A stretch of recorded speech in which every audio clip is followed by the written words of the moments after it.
di sini saya akan menjelaskan tentang praktikum insert data dari web service ke dari web service menggunakan Android Studio dan menggunakan library Retrofit.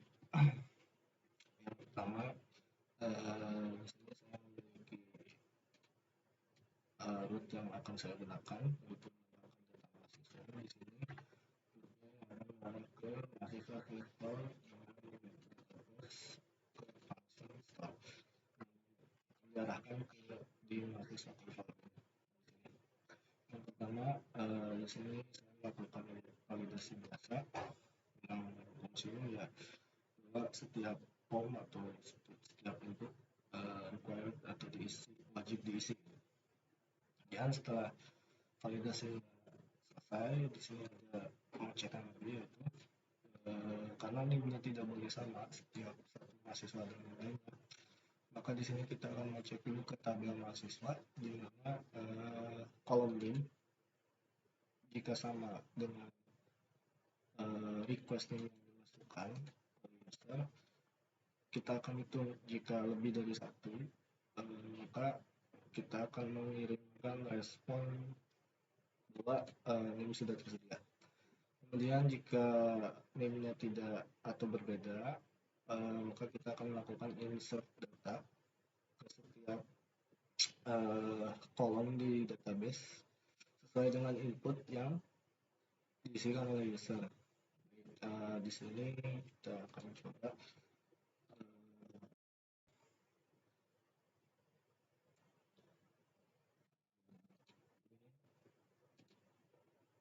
di sini ada tabel mahasiswa yang isinya masih kosong.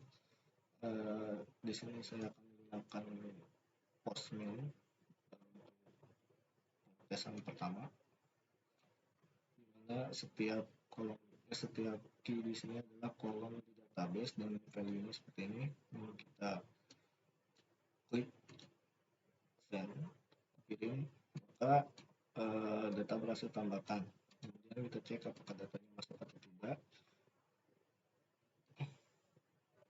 Di sini datanya tampil bahwa datanya masuk dengan ID 10 dan 31.2019-012. Kemudian di database sudah masuk. Nah, selanjutnya pembahasannya akan masuk ke Android Studio, melanjutkan project yang kemarin.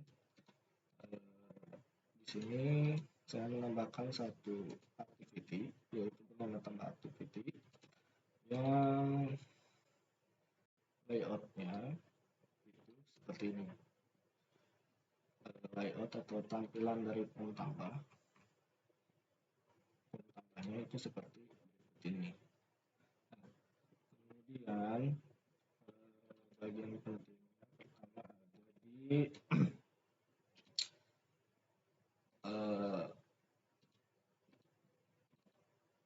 di sini di interface request data Java class interface, di mana yang pertama untuk mengisi ke root mahasiswa store, dia merupakan metode post, dan metode post ini di retrofit terus menggunakan form URL encode yang kemudian akan memanggil respon model yang ada di kelas model dengan metode addCreateData, di mana parameternya adalah setiap field atau kolom yang ada di database.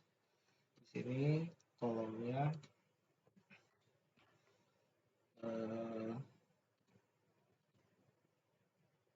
field ini adalah kolom-kolom yang akan diisi di database ini. Nah, kemudian yang kedua adalah ditambah activity. Karena kita akan menggunakan pertama kita panggil dulu semua input grup input yang ada di activity tambah, kita panggil. Kemudian karena kita menggunakan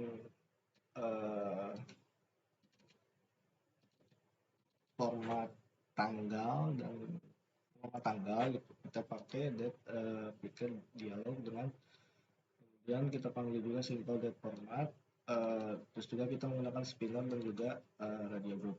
Kemudian di method onCreate kita panggil atau inisiasi semua variabel yang di atas ini agar terhubung dengan activity tambah yang ada di sini di formnya. Nah, selanjutnya kita set date format variabel ini yang variabel date format ini, sehingga formatnya ketika kita selesai input akan menampilkan format seperti ini. Kemudian ini untuk spinner, dimana spinner ini akan menampilkan semua yang dituliskan di values array. Nah, di sini. Nah, kemudian ketika si pom tanggal lahirnya di input, dia akan menampilkan sebuah akan membangkitkan fungsi show date dialog yang di sini itu mengambil kalender input kalender, input tanggal. Nah, selanjutnya ketika si tombol simpan ditekan, pertama saya menginisiasi dulu kolom mana saja, beberapa kolom yang harus diisi atau required yang tidak boleh kosong.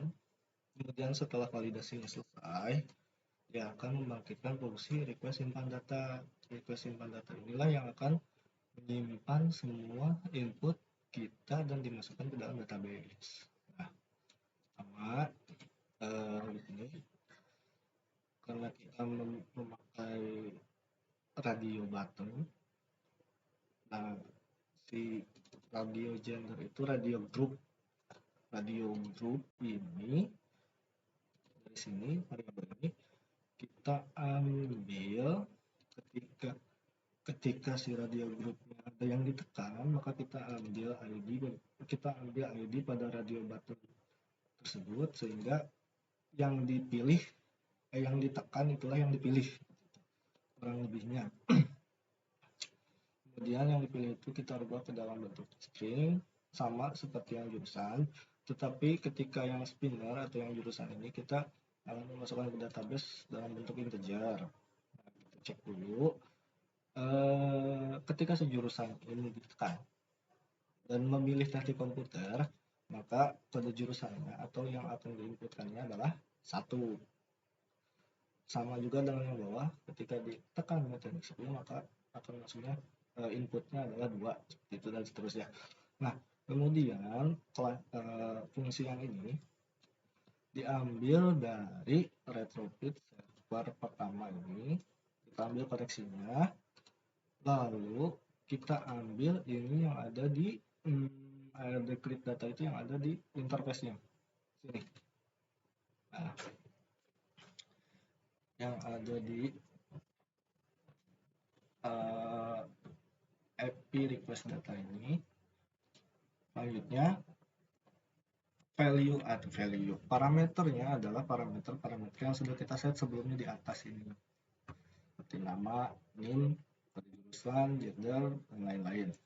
Kemudian simpan data ini ketika berhasil masuk ketika sudah selesai memasukkan, dia akan memanggil respon model untuk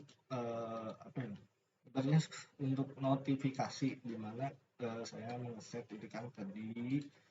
Nah, ketika berhasil dia akan menampilkan ini. Ketika gagal juga sama, dia akan menampilkan seperti ini. Kemudian untuk tes aplikasinya, nah seperti ini. Sini ini data yang tadi satu di sini, data di sini. Sekarang kita coba tambah. Sekarang nama khususnya 2016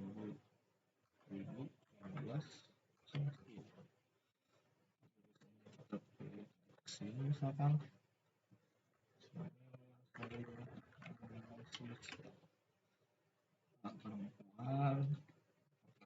klik yang ini.